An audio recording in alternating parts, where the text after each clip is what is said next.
Irmãos, hoje nós vamos começar falando sobre a oração. E na época de Jesus, as pessoas estavam habituadas a orar. Nem sempre eram orações de todo o coração, muitas vezes eram orações religiosas, vãs repetições. E toda pessoa sabia da importância da oração para se conectar com Deus. Tanto é que as pessoas viam os líderes religiosos orando nas praças, orando em voz alta, orando no templo. Então era muito comum as pessoas saberem da oração. Só que quando Jesus ele começou o seu ministério e fez muitos discípulos, os discípulos logo perceberam que a oração que Jesus fazia era diferente, tinha algo diferente nessas orações. Jesus, geralmente ele se retirava, até mesmo dos discípulos, ele orava no canto dele, orava no monte, passava noites em claro orando. E os discípulos percebiam que as orações de Jesus, elas tinham intimidade com Deus. Elas não eram da boca para fora, ele tinha intimidade com o Pai. E não somente isso, Jesus orava com autoridade. Ele orava com ousadia, com intrepidez. E logo os discípulos, eles chegaram à conclusão: o segredo do ministério bem-sucedido de Jesus é a oração. O fato do dia a dia dele operar milagres, sinais, maravilhas, está relacionado com a oração. A paz que ele tem no meio da tempestade, oração. É como se Jesus, ele investisse muito ali de madrugada e ao longo do dia, ele apenas desfrutasse dos resultados da oração. Porque você não vai ver muito Jesus orar em público. Ele orava muito assim: Pai, obrigado por esse milagre, obrigado porque o Senhor ocultou o conhecimento dos sábios dessa era e revelou aos pequeninos. Era mais oração de gratidão.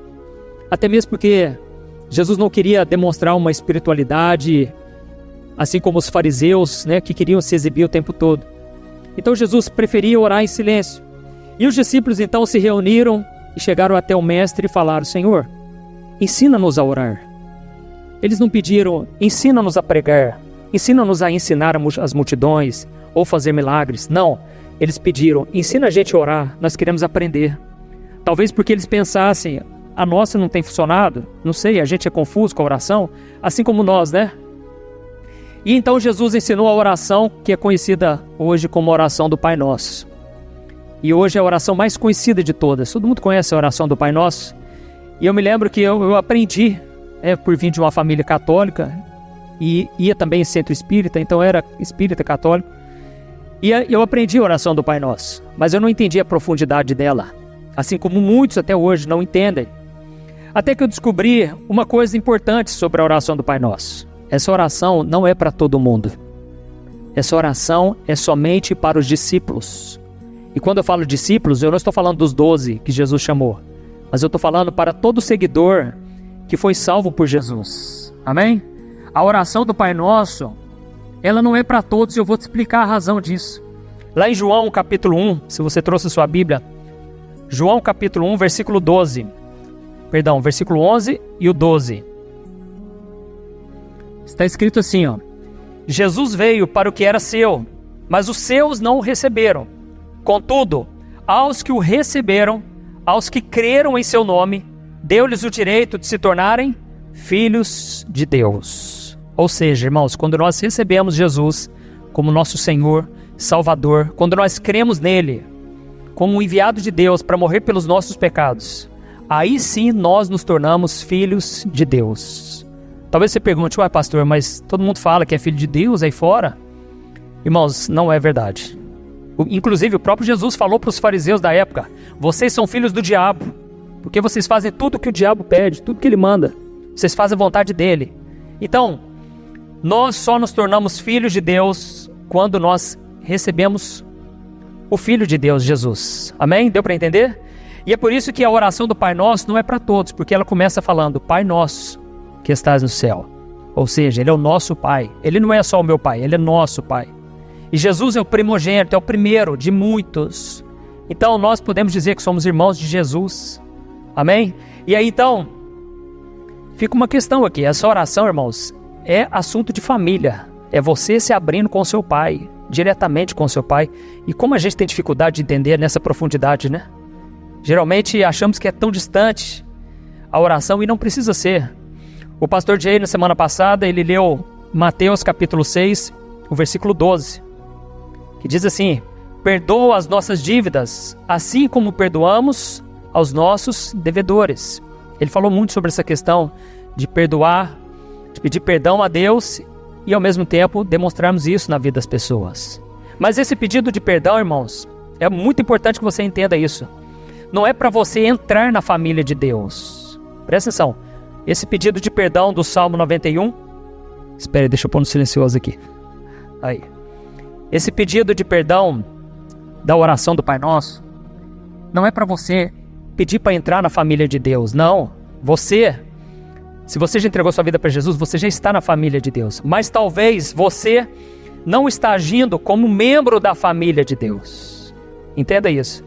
Você pede perdão hoje, depois de ser cristão, depois de entregar sua vida para Cristo. Você pede perdão porque você talvez não está agindo como membro da família de Deus. Você não está agindo como seu irmão mais velho, Jesus. Você tem feito coisas que não são do agrado do Pai.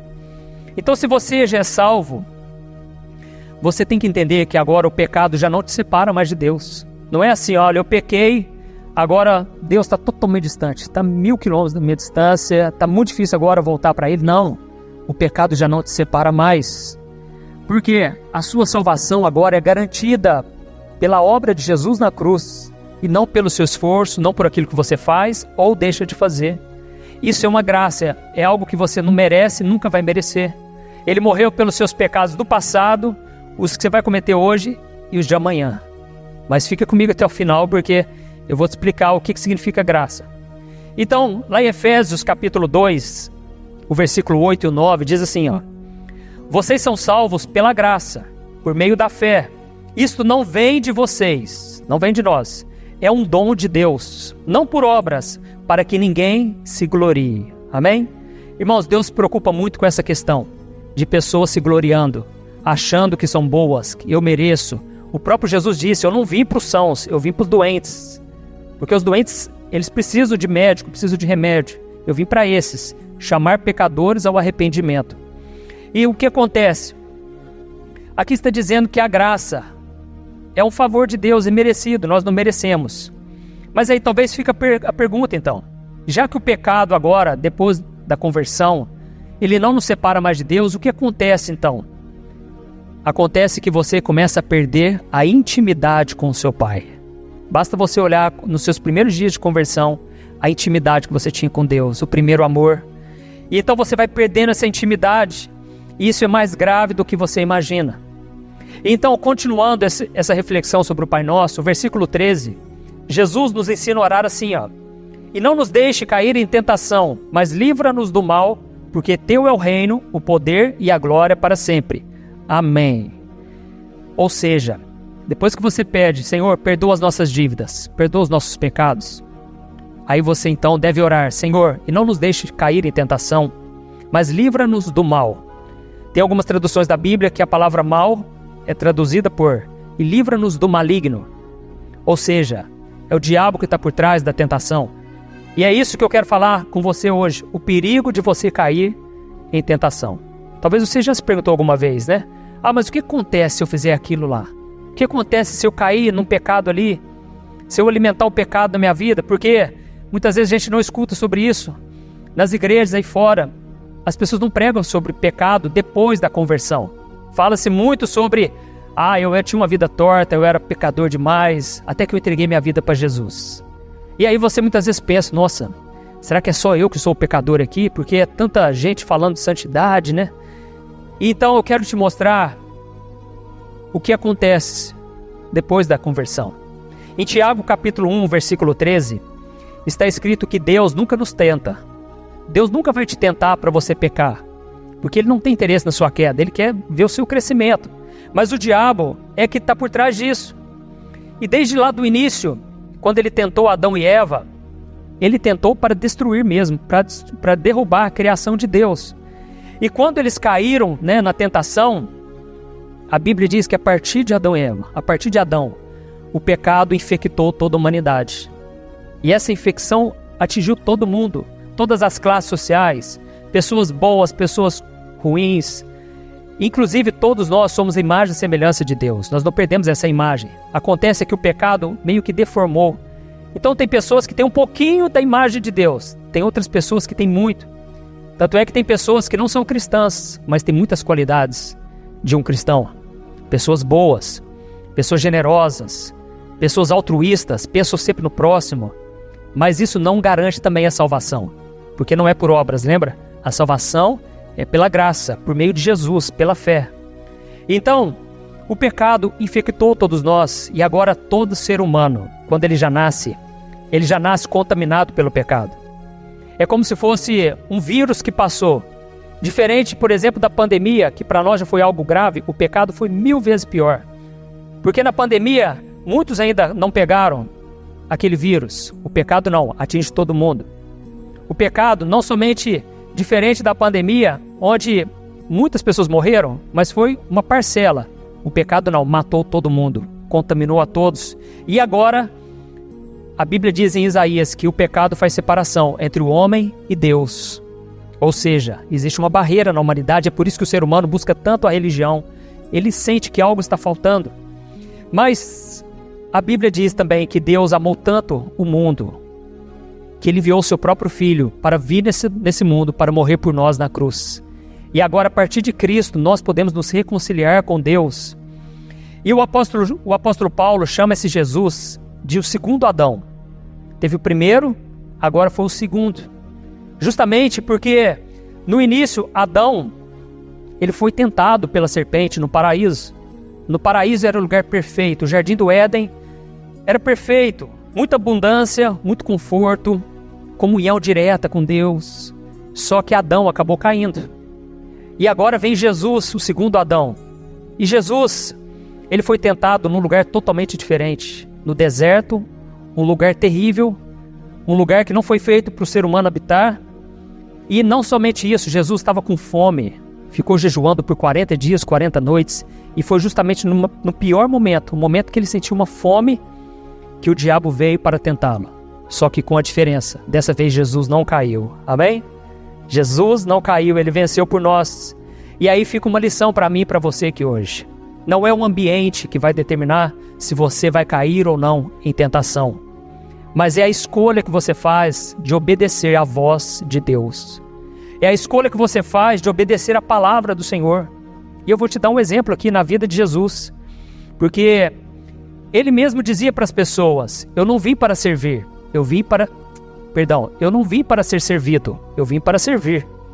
E eu vim para dar a minha vida em resgate de muitos. Então o diabo já sabia disso, até mesmo pelas profecias que mostravam Jesus crucificado. E quando Jesus estava aqui, o diabo tentou fazer com que ele caísse em apenas um pecado. O diabo sabia disso, um pecado é suficiente para que ele venha a ser como qualquer outro ser humano, contaminado pelo vírus do pecado. Mas irmãos, Jesus ele não pecou em momento algum. Mesmo quando ele nasceu, se ele tivesse nascido de forma normal, ele estaria já contaminado com a semente de Adão. Mas ele veio através do Espírito Santo. O Espírito Santo gerou Jesus no ventre de Maria. E então, quando Jesus foi tentado pelo diabo no deserto, a primeira coisa que Satanás falou foi, se você é o Filho de Deus, mande que essas pedras se transformem em pães. Por que Satanás falou isso? Porque pouco antes, Deus, o Deus Pai, falou para o Deus Filho, este é o meu Filho amado, em quem tenho muito prazer. Enquanto Jesus se batizou, Deus falou isso em voz audível, todos ouviram. Então Satanás já jogou a seta. Se você é um filho de Deus, manda essas pedras se transformarem em pães. E o que foi que Jesus respondeu? Está escrito. Olha o que ele diz, respondeu com a Bíblia. Está escrito, nem só de pão viverá um homem, mas de toda palavra que procede da boca de Deus. Olha a importância de obedecer a palavra. Jesus sabia que obedecer a palavra é mais importante do que necessidade física.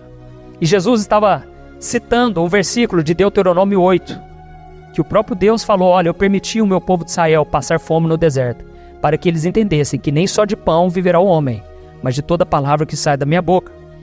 E aí, irmãos, o diabo, ele sabia de todas as coisas, e aí ele entendeu, peraí, o Filho de Deus está usando a palavra para tentar me vencer, eu vou usar a palavra então. E foi então que o diabo usou a Bíblia. E ele falou: então se você é filho de Deus, se joga daqui para baixo.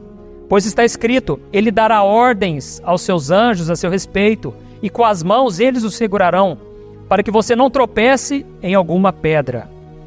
Ou seja, ele citou o Salmo 91, versículo 11 e 12. Os anjos de Deus te segurarão. Você não vai tropeçar.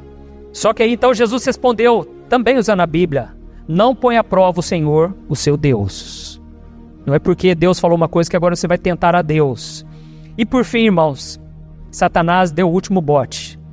Ele levou Jesus no mais alto monte e ele ofereceu para Jesus um caminho mais fácil, um atalho, para que Jesus não tivesse que ir para a cruz. E eu vou ler para você o que Satanás falou para Jesus. O diabo levou a um monte muito alto e mostrou-lhe todos os reinos do mundo e o seu esplendor.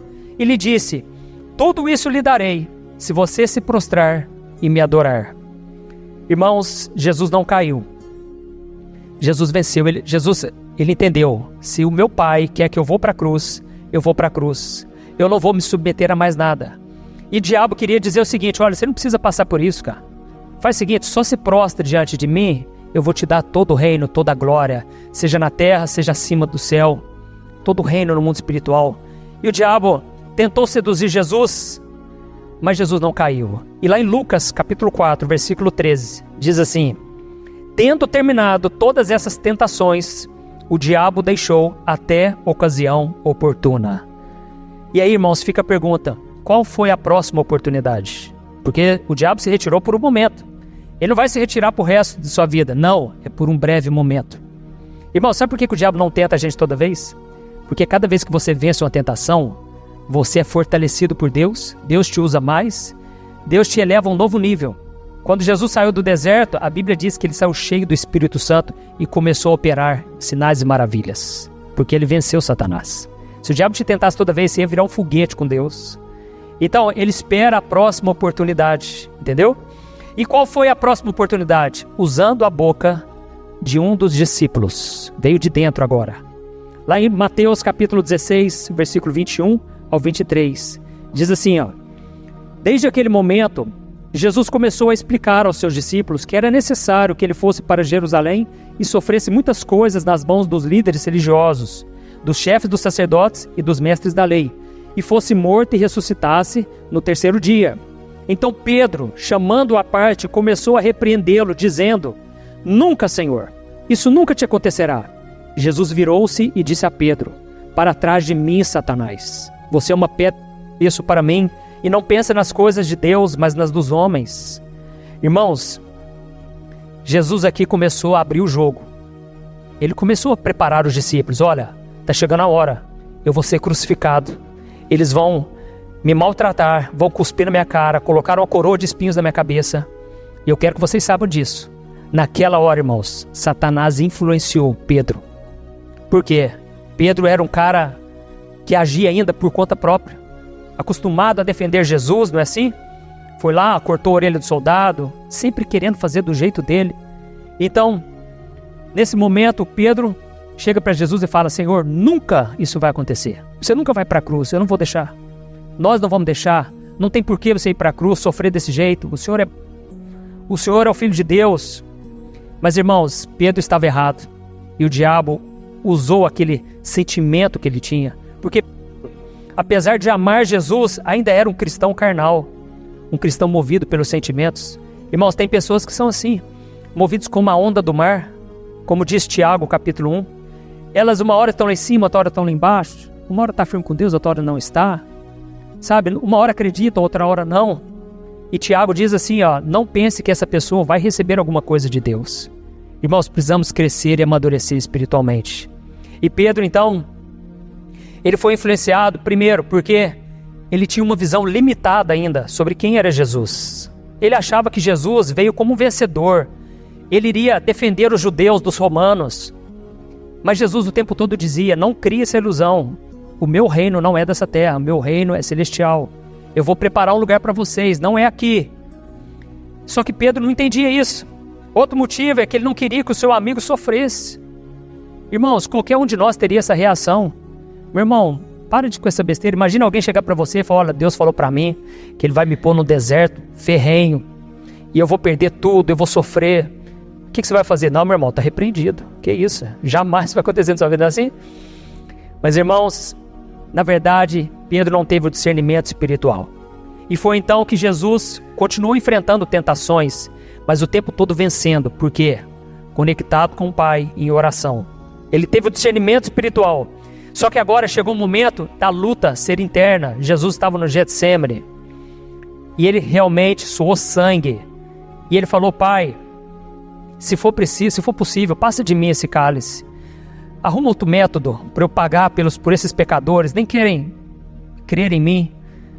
Mas ele ao mesmo tempo ele falou, Pai, mas acima de tudo, que seja feita a tua vontade, não a minha. Irmãos, o segredo do sucesso na nossa vida é esse. Senhor, que seja feita a tua vontade. Ainda que doa para mim terminar esse relacionamento, eu vou terminar. Ainda que doa para mim romper com esse pecado, sair desse negócio ilícito, ou qualquer outra coisa, Senhor, eu quero fazer a tua vontade. É aí que Deus começa, amém? É aí que Deus vai trabalhando na sua vida. Só que então, irmãos, o diabo, ele pensou, tem que ter outra oportunidade, eu tenho que achar essa oportunidade, porque está chegando a hora. E foi então que Jesus agora já estava pregado na cruz. E Satanás não conseguiu impedir isso. Mas Jesus ainda não tinha entregado o seu espírito.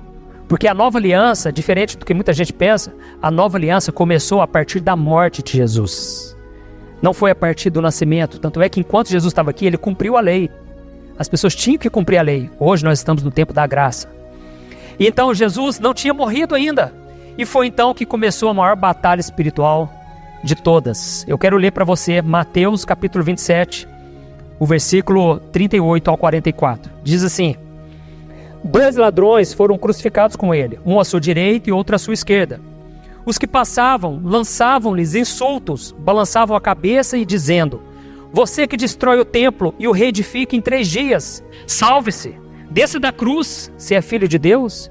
Da mesma forma, os chefes dos sacerdotes, os mestres da lei e os líderes religiosos zombavam dele, dizendo: salvou os outros, mas agora não é capaz de salvar a si mesmo, e é rei de Israel. Desça agora da cruz e creremos nele. Ele confiou em Deus, que Deus o salve agora, se dele tem compaixão, pois disse: sou filho de Deus. Igualmente o insultavam os ladrões que haviam sido crucificados com ele. Irmão, você consegue imaginar o nível de batalha espiritual naquele momento? O inferno inteiro se levantou.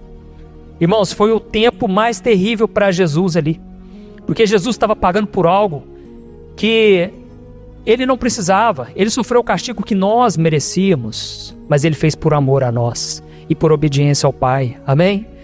Irmãos, aqui diz que o diabo começou a entrar no meio desse povo e começou a usar a boca das pessoas. Todo mundo que passava zombava dele, tirava o sarro dele, humilhava e falava: desce daí, vamos ver se você é macho mesmo, vamos ver se você é o filho de Deus. Irmãos, na verdade foi uma grande tentação, porque Jesus estava sofrendo, mas Jesus, ele ficou até o fim, e a Bíblia diz que ele morreu como um cordeiro, de boca fechada.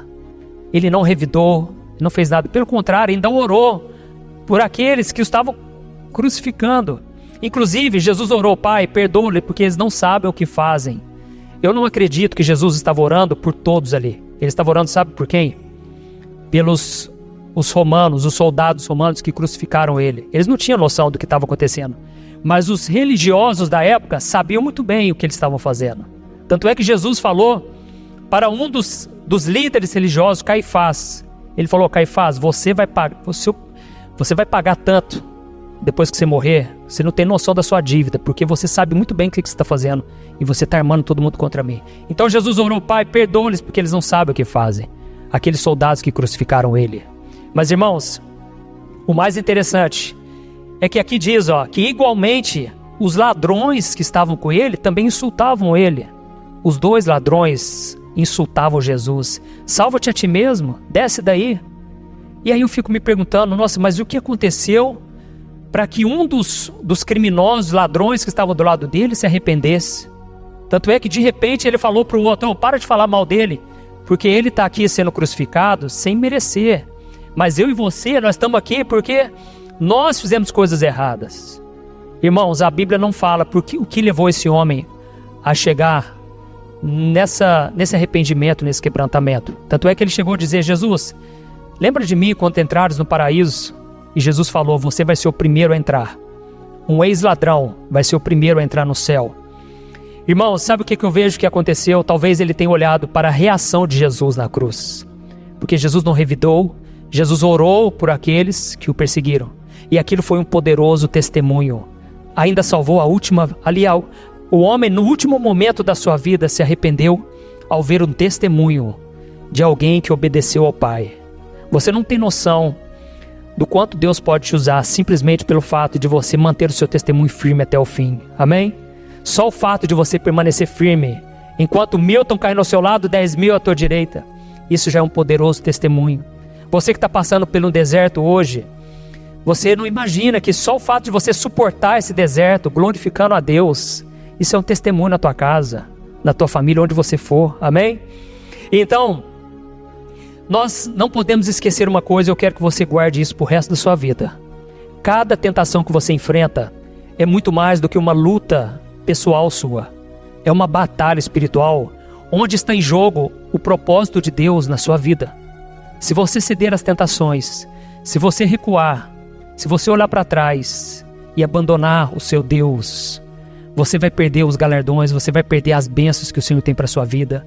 Irmãos, Deus é bom, Deus é misericordioso, mas nós ainda estamos no deserto. A terra prometida ainda não chegou. Nós estamos nesse meio de batalha. E é aqui que nós precisamos lutar, confiando no Senhor. Amém? Só para encerrar, eu quero te dizer uma coisa. O pecado, ele nos seduz a primeiro momento, ele é maravilhoso. E a Bíblia diz que o salário do pecado é a morte. Quando você pensa em salário, você pensa numa coisa boa, não é?